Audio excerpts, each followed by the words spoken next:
Erakutsiko diguzu nola kimatzen den, nola zaintzen den bonsai bat. Ben karpetatxoa daukazu. Politak. Hau da zure erremintak axa. Bai. Bi gauza egiten dira, bat kimatu eta bestea adarrak zuk nahi dezun forma izan dezan. Alambreakin, alambrea hau adibidez hemen ez du, da adarra baino lodiagoa. Hori da. Finagoa beharko nuke. Ez, ariak ez du nahiko indarre egiten, baina hau adarra hau jatxe nahiko bazenu, edo hau jatxe nahiko bazenu, ematen dizkiozu bueltak alambrearekin, da pixkanaka egiten duzu. Lortzen duzu. Batzutan, batez ere landare batzutan, zugaiz batzutan, haizea bortxatzen den, zuten duzu, krak, iten dizu zure ezurra balitz, aina min. Baina gero hor uzten balin baduzu, heltzen dio berriz ere? Esan nahi dute, berriz ere bizi berritzen da, batzutan bai. Gutxi bai, gutxi pizzatu baldin bada bai, beste batzutan hile egiten zaizu.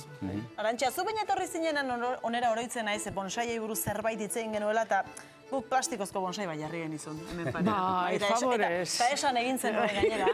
Hauek Arantxa benetakoa dira, ez da? Hauek benetakoa dira. Hau astigarra da, hori zumarra. Bueno, tresnak erakutsiko dizkiguzu, hau da guraize bat. Guraize bat, horrekin mosten dira, eta hau da, hau ez da landarentzat, hau da alambra mosteko.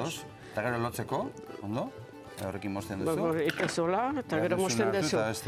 Hau da, batzutan, adibidez, zuk adar bat jetxe nahi badezu, hau. Hau ezin da asko jetxe, baina demagun.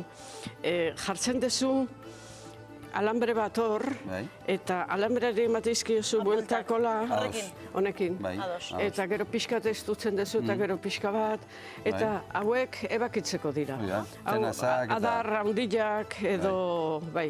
Maialen, zuk hartu ze beharko Arantxaren bonsaia zaintzera joaten zarenean. Denak kimatuko izkizu, Arantxa. Denak kimatuko izkizu. Baina, azkenian, ez dakit zergatik da, botanika besterik ez da?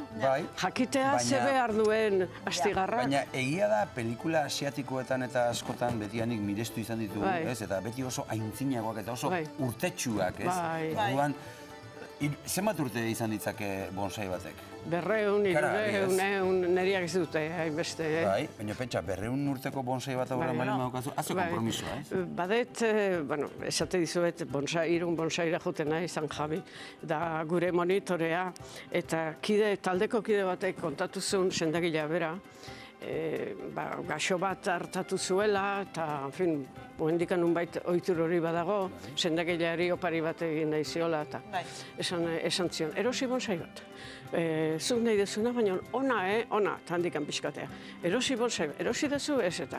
Ona, eta esan zion, a ber, irun bonsain egon ditezke 20.000 eurotako bonsaiak. 20.000 eurotako bonsaiak? Edo gehiago, baina, klaro, neriak ez dira horrelakoak. Normala etxe barruan egitea. Noski garestiak dira, sekulako lana daukatelako. Lana daukatelako. Ze gomendio emango zenioke orain bonsaien munduan sartu nahi duen hasi berri bat, Bat, ikasi dezala pixka bat, baina bi bertako espeziak erabili ditzala. Bertan ohitua dauden zugaitzak. Hori, hau... Astigarra, aritza, pagoa, arkazia, inguruan ezagutzen dituguna. Gero, beste gauza bat niretzat garrantzia du, baina hori kontu estetiko bat da. Zuk, baldin badaukazu, enborra tamaina hontako aritza, eta ostoak baldin baditu olakoak, hor desoreka bat dago. Niri gustatzen zait, osto txikia dituztenak, ostoak txikitu ditezke, kentzen dezu, itxoitezu, neurtu ezakezu hori. 10 urteren buruan, pazientzia pixkatekin.